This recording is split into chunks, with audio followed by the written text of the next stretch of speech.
प्रिय दर्शकों नमस्कार। हाजिर हूँ आपके सन्मुख एक नए विषय को लेकर। आज का हमारा विषय है राशियों द्वारा दिशाओं का ज्ञान, अर्थात कौन सी राशि कौन सी दिशा को दर्शाती है। ज्योतिष शास्त्र का एक अति महत्वपूर्ण विषय, बेसिक, जिसे हम ज्योतिष शास्त्र की रीढ़ की हड्डी भी कह सकते हैं। ये बेसिक ज्ञान जब तक हम नहीं सीखेंगे, जब तक हम किसी भी कुंडली का सटीक फलादेश नहीं कर सकते। किसी भी कुंडली के फलादेश में सटीकता एवं स्पष्टता लाने के लिए इस बेसिक ज्ञान का होना परम आवश्यक है। तो आज हम जानेंगे कि कौन सी राशि कौन सी दिशा को दर्शाती है। ज्योतिष शास्त्र में इसका महत्व क्या है, मैं आपको बता देता हूँ।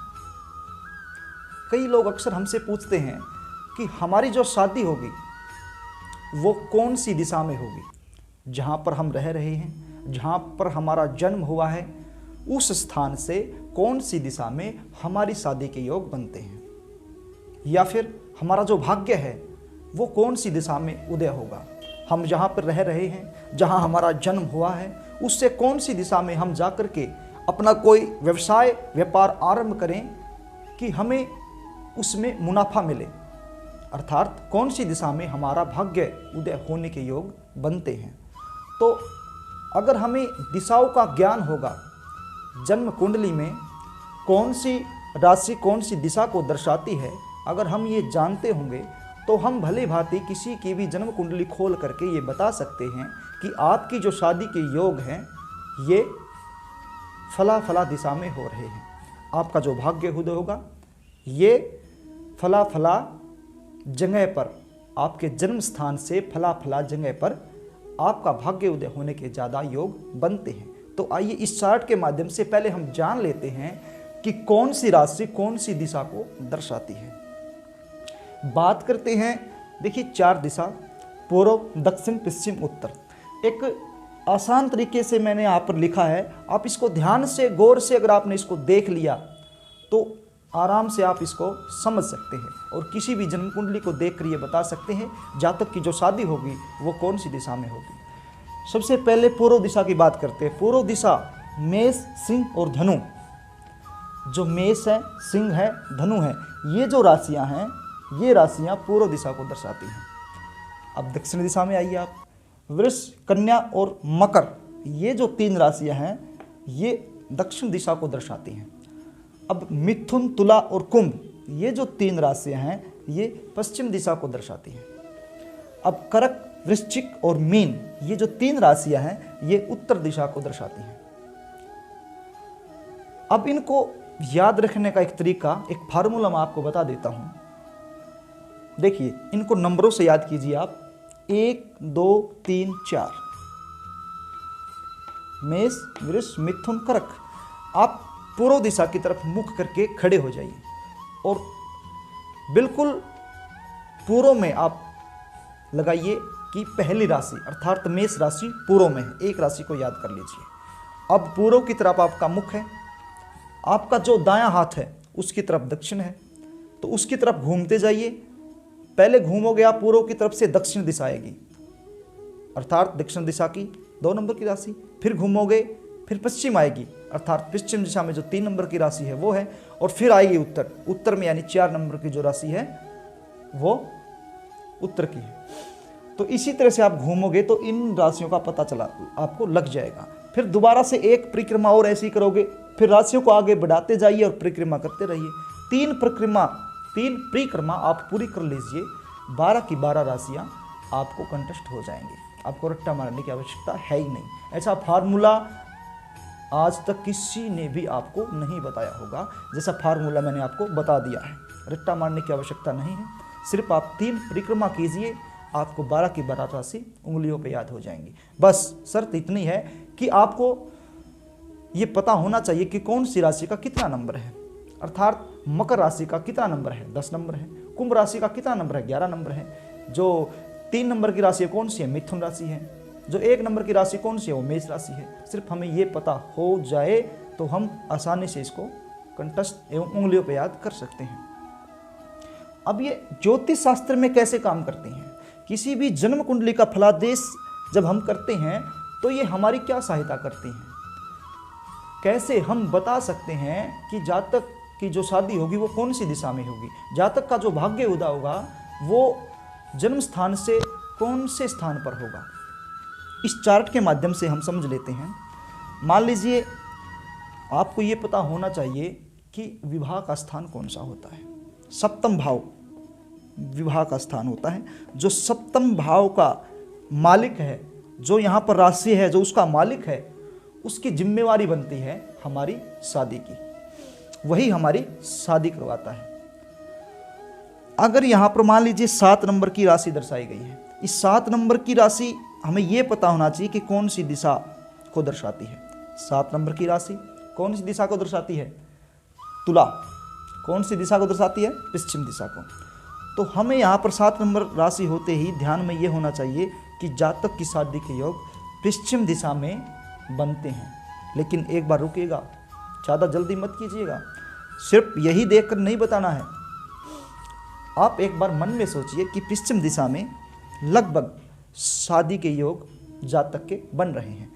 अब ये देखिए कि इस 7 नंबर राशि का मालिक कौन है? शुक्रदेव। अब शुक्रदेव जन्म कुंडली में कहाँ बैठे हैं? कौन सी राशि में बैठे हुए हैं शुक्रदेव?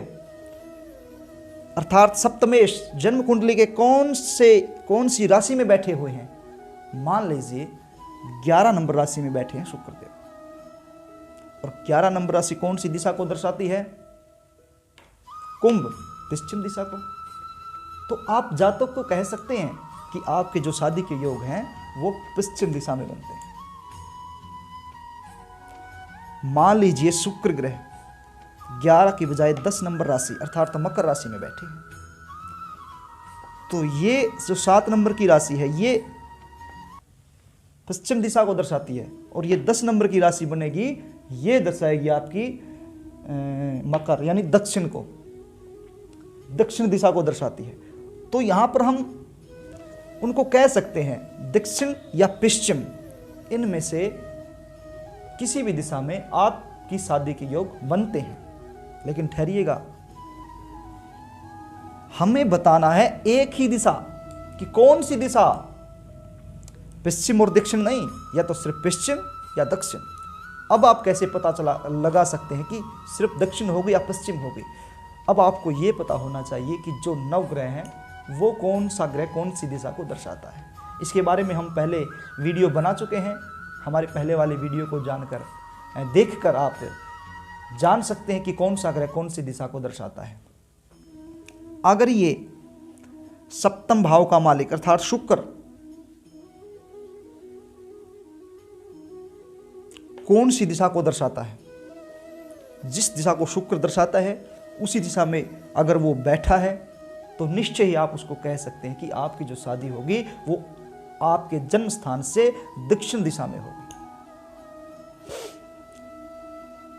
ये शुक्र ग्रह जन्म कुंडली में किसी भी भाव में बैठ सकता है। आपको ये देखना है कि वो कौन सी राशि है जहां पर सप्तमेश बैठा हुआ है। अब मान लीजिए सप्तमेश यहां बैठा हुआ है 3 नंबर राशि में अर्थात मिथुन राशि में। मिथुन राशि किसको दर्शाती है? पश्चिम को दर्शाती है, और 7 नंबर पश्चिम को दर्शाती है। तो आप कह सकते हैं कि आपकी शादी पश्चिम दिशा में होगी ही होगी।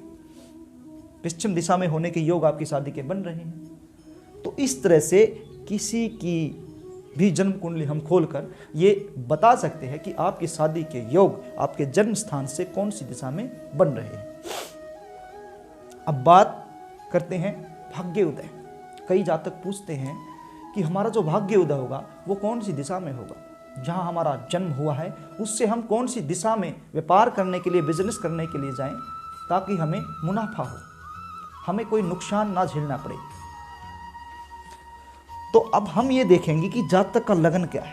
मान लीजिए मेष 1 नंबर की राशि लगन में, इसका जो मालिक है, और जो धनेश है 2 नंबर की राशि, इसका जो मालिक है, इनके मालिक और जो भागेश है जो 9वें भाव का लॉर्ड मालिक है, वो इनमें से कोई भी जिस भी राशि में बैठेगा वो राशि कौन सी है, वहीं आपका भाग्योदय होगा। मान लीजिए मेष, इसके स्वामी मंगल है, मंगल ग्रह 12 में आकर बैठ जाते हैं, तो आप कह सकते हैं कि आपके विदेश के योग बन रहे हैं। मान लीजिए 9 नंबर की राशि भाग्य भाव में है, इसके मालिक कौन है, गुरु। मान लीजिए गुरु किसी भी राशि में बैठे हुए हैं, तो मान लीजिए गुरु लग्न में बैठे हुए हैं, इसमें बैठे हुए हैं, किसी में बैठे, मान लीजिए लग्न में बैठे हुए हैं, 1 नंबर की राशि, 1 नंबर की राशि कौन है, पूर्व। तो आप कह सकते हैं कि आपका बुद्ध जो भाग्य है वो आपसे पूर्व दिशा में उदय होगा। जहां आपका जन्म हुआ है उस जन्म स्थान से आप पूर्व दिशा की तरफ बढ़िए, वहां पर जाकर के अपना बिजनेस व्यापार आरंभ कीजिए, निश्चय ही आपको लाभ होगा। तो प्रिय दर्शकों, ये छोटे छोटे टॉपिक ज्योतिष शास्त्र की रीढ़ की हड्डी है। अगर आप अपनी जन्म कुंडली खोलकर ये देखना चाहते हैं कि आपका भाग्य उदय कौन सी दिशा में होगा, या फिर आपकी शादी कौन सी दिशा में होगी, या फिर आप ज्योतिष सीखने में रुचि रखते हैं, दिलचस्पी रखते हैं, तो ये विषय आपके लिए है। आप इसको गौर से देखिए, समझिए, जानिए और किसी भी जातक की कुंडली का सटीक फलादेश करिए। प्रिय दर्शकों, आज हमने जाना राशियों द्वारा दिशाओं का ज्ञान, अर्थात कौन सी राशि किस दिशा को दर्शाती है। आशा करता हूं मेरे द्वारा दी गई जानकारी आपको अच्छी लगी होगी। अगर जानकारी अच्छी लगी हो, कार्यक्रम अच्छा लगा हो, तो आप मेरे चैनल को सब्सक्राइब कर सकते हैं और बेल आइकन को प्रेस कर सकते हैं। वीडियो अगर अच्छी लगे शेयर कमेंट कर सकते हैं। कल फिर हम एक नए विषय के साथ हाजिर होंगे। तब तक के लिए नमस्कार।